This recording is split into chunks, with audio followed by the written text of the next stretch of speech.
আসসালামু আলাইকুম ভিউয়ার্স, আমার হাতে দেখতে পাচ্ছেন একটা এলইডি সুইচ। এই এলইডি সুইচ চাবি ডিসকভার 125 বাইকের চাবি অন করলে ব্যাক লাইট আর সামনে এলইডি লাইটটা জ্বলে থাকে। এটা রিমুভ করবেন এই সুইচের মাধ্যমে।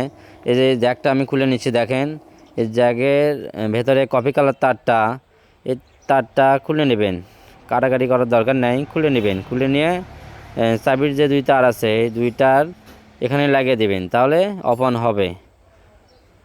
আর পিছনে যে লাইটটা চাবি অন করলে জ্বলে থাকে, এটা রিমুভ করবেন কিভাবে? এই যে দেখেন এখানে ব্যাক লাইটের এই কফি কালার তারটা কেটে নেবেন। কেটে নিয়ে এই যে লাল কালার যে জ্যাকটা থাকে, এই যে লাল কালার আর বেগুনি কালার, এটার সাথে এই জ্যাকটা খুলে নিয়ে এটার সাথে এটা লাগিয়ে দেবেন, তাহলে চাবি অফ অন করলেই এটা ঠিক হয়ে যাবে। চাবি হেডলাইট দিলেই জ্বলবে। ভিডিওটি ভালো লাগলে অবশ্যই